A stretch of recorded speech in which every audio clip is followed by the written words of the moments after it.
So I feel a little silly because I forgot that time like 10 minutes ago when they were like, we're going to have everyone get out of the room and then come back in the room. So I went off to get some stuff and then I came back and I'm like, no one came about hell. And someone's like, yeah, they're all outside. I'm like, oh. It was like that episode of Every Show Ever where the person's like, nobody came to my birthday party, and then they like trudge home and they open the door. It's like, surprise! Like, oh, you guys, you love me after all. So it was that moment. Thank you for coming to my panel. Yeah, give yourself a hand. You have many choices as to how to spend this hour, and we appreciate your business. Yes, wow. This is a really good turnout for a Friday. Usually Friday's like, buddy, I don't know. I'm Seitz. Those of you that were, who's it opening? A couple of them. And the rest just showed up. Awesome. I'm Seitz. I do voice acting and I do script adaptation, and sometimes they let me direct things if they're feeling really ballsy. I've been doing this for 10 years, like 10, 11 years now. The first couple don't count because it was like 1 gig the first year and like 2 gigs the second year, and you know, meanwhile my landlord was just like, ha ha ha, this will pay for nothing, which is true. So yeah, I'm always anxious to see what's going to be happening in the room next to me. It's the maid cafe. Nice. The ones I really like is when something funny is going on in the room over. Because people are like, oh, I wish I were in that room. But you know, you'll just randomly hear like uproarious laughter and clapping. And it's usually when you said something completely random, like, thank you very much. How'd you guys find that so funny over there? Thank you. Let's see. I usually do this, I don't have a set plan of attack, as it were. I just talk about stuff and I take some questions, and then I answer questions, and that segues into other random things that we talk about. That's kind of how we do this. It's like that day in PE class when they separate you by gender and tell you how the world works. But you don't have to sign a waiver, so yeah. Should we talk about... Oh my goodness. Shar has brought these beautiful things that you should see. They are glorious. It's, yes, I'll do the little sort of around the thing so y'all can see it in its full battalion glory. Look at all that sausage. Look at all that sausage. It is a celebration of meat products, as it were. One could almost call it a sausage party fest. Yes. Feast your eyes. It was the best of times. It was the worst of times. With a U, not an O. Yes. No one. I got that. Anybody? No. Before you guys are like, no, I got it. It just wasn't funny. And that's fine. That is a perfectly acceptable answer. I'll put those there because I don't want to step on them, which I will probably do to my water eventually, and trip over this cord. It'll be great. Years of movement training will come into play. I don't have any movement training. Does anybody have, let's start out with a question now that you guys are in the room. I'm feeling good. We're making progress. What's the lowest your voice can go? The lowest it won't go as low now because I'm not warmed up and I'm getting over like a allergies thing, but probably the lowest would be Full Metal Alchemist Brotherhood. If anyone heard Sloth? That was not pitched down. That was me getting like up on the mic and being like, whoa, what a bother. And then he moves all fast. It's awesome.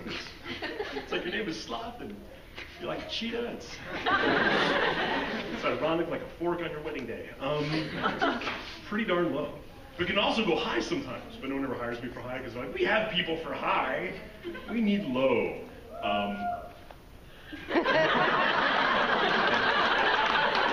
know, right? I'm just glad that it's a little more appropriate to me now, because when I was like 18, I looked like Napoleon Dynamite, and I still had this voice. I was like, hey guys, what's up?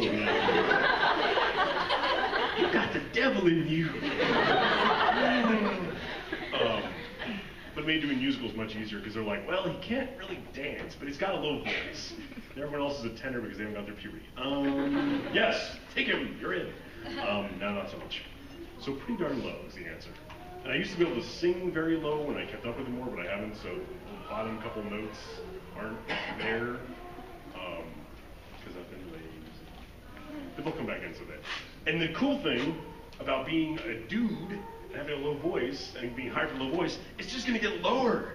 It's just gonna get all like weathered and complicated, like driftwood or cheese, you know what I mean? I'm just gonna get older and crotchetier, and someday I won't be the villain, I'll be like the village elder. No, anime archetypes, I'll be the village elder. Who needs to kill the 15-year-old girl that the hero is in love with. You know how things go. To keep the city alive, because the city demands sacrifice. That would be me someday. Other questions? That's a good question. Wait, yes, and then I'm going to start spreading out and I'll come back this way. Yes. What was your first voice acting job? That's a good question. My first voice acting job was, and this should have told me all I needed to know, Amazing Nurse Nanako.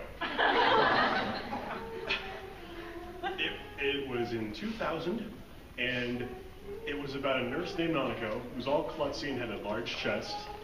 I didn't realize how common that was. Who was a clone of the nurse that the doctor had when he was a kid because Jesus was an alien and they were trying to like clone him again. I'm not even making that up. And it was only 6 episodes long. That's a lot to tackle in 6 episodes. And the middle 2 episodes had nothing to do with anything. So it was really only 4 episodes long. It's like, oh, I'm so klutzy, but boring. And then it's like, we have Jesus in these box. He's here. We might be cloned. Yeah. I rewatched it recently because I was like, well, forced to by something. It was tough. I go back and I listen to stuff I've been in, and I'm like, oh, I should have done that part better, and I could have done that part better, and that, and that, and that. Watching the first thing I ever did when I didn't know anything about anything.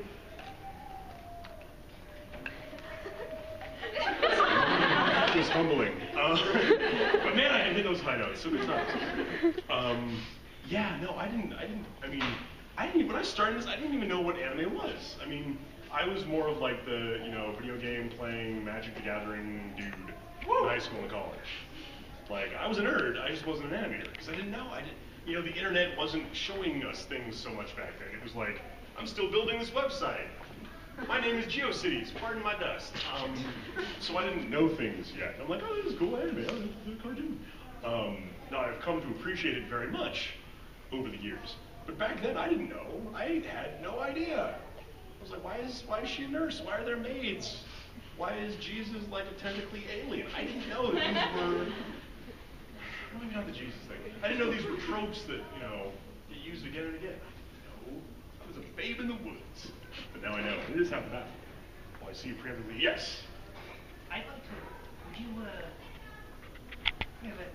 tell us a few more of the roles that you've been in? Oh, yeah. Other than the ones that are in the program? Yes. There might be some And of I've got them, sure. by the way. It is something. It is. I'll try to do the ones that don't usually get brought up. It's Holly, you guys know about. Luke Valentine, you guys might know about this point of the program from Helsing. Yay, Helsing! Which is back, finally.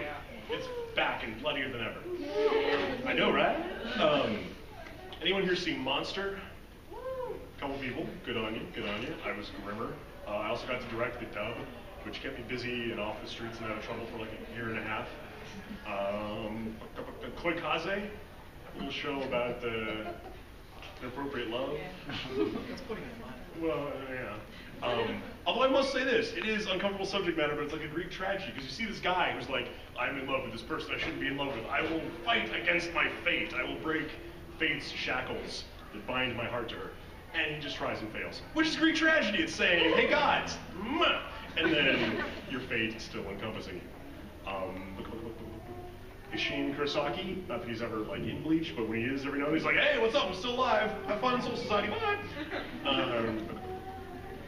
And Nekozawa in Oran. That was one of the first times I got to be funny. Well, no, because all of us that do this have a thing or a couple things that we get used for. It's you know, it's good to have a niche. It's like, oh, low voice, be a villain. Oh, low voice, be a mysterious hero. But down in Texas, I wasn't in a niche because I hadn't been down there. So my friend Caitlin's like, here, audition for this show. And I'm looking at the copy going, these are high schoolers. I never sounded like a high schooler, like ever in my life, even when I was in high school. I just tried. I'm like, what the heck? I'm just going to read for the funny dude. And I got it. I got to be zany. That led to people being like, he can be funny? Sometimes. Not so much in real life. Only when other people have prepared the words for me. I'm not good at multitasking. I'm trying. They're not so much clapping. They're just like, she's... No, I don't mean that as a diss. I'm just used to like the sporadic thing from the other room. So I'm COVID. What else? The video games. Eternal Sonata, Chopin. Anybody? It's fun. It's about tuberculosis. Not even lying. Blaze Blue? Anybody? Fighting games? Yeah. Wagner? Yeah. I always forget. It's weird. As soon as someone asks me what I've been in, my mind just goes, in the last 10 years, disappear in a haze. A misspent haze. No, a good haze. I'll think of other things, but I just shout them out sporadically as we go. I'm going to veer back here. Other questions? Yes? How did you like playing a deeper character like George from Paradise Kiss? George was... Who ever saw Paradise Kiss? Indeed. It's an action-packed title about passion. Paradise Kiss was... You know, I was just saying we have things that, you know, we do often. Paradise Kiss was that thing that I never, ever do. They're like, hey, be young and sexy and suave and kind of a D-bag. Yeah. And I'm like, I think I asked Stephanie Shea, who directed it, but I'm like, was everybody else sick? Like, I don't understand how I got this part. Because I'm not, I mean, I know it's acting, but that's not me at all. Passion and suave and cowboy hat and, yeah, I'm wearing a feather boa as I drive. Like, none of that is me. So that was tough. That was a tough one. It took me a long time to get into character because I kept doing things and then I would do a line and Steph would be like, be meaner. Good line again. You're still too nice. Be meaner. Good line again. I still hear the smile. Be meaner. And so eventually, after a line, I tossed in an inappropriate word. At the end of the line, I was like, blah, blah, blah, blah, blah. Blah. You know, just to be fun. I wasn't like, hey, but, you know, I was just messing around. And it worked. She's like, that was good. Yeah, that was mean enough. So I was like, So from that point on for a while, until I got, you know, into the character in my head and had it locked in, I would just, you know, toss out a little B word after every line. I mean, with enough of a hitch after the line that the engineer could just chop it off. But it got me into George headspace. And if, you know, then going back to the subsequent episodes, if I hadn't recorded in a while, I would do that again until I got back into it. That was Paradise Kiss. So those of you that have seen Paradise Kiss, there's an intimate moment between Yukari and George. Now, Stephanie and I have been in Koikaze together. Those of you that have seen that one, the show about inappropriate love. And I was the brother, she was the sister. Things happen, sounds right. Not like it. So, I knew there was going to be an intimate moment in Paradise Kiss. And I said to her, like, Steph, you know where I'm coming from with this question. Do I have to, like, make sounds? And she clapped. She's like, no, you don't have to make any sounds. I'm like, okay, whew, I'm great. So we're recording that day, and I'm flipping through the script, and I see that we're coming up on the scene. The bottom of the page. So I can't really see what's coming next. I just see, like, the last line of the page is the beginning of that. I don't know what's beyond the page turn. I'm like, okay, we get there, we go. Say a line, turn the page, and there's a whole conversation. And I'm like, Steph? this page where things are happening? They're talking?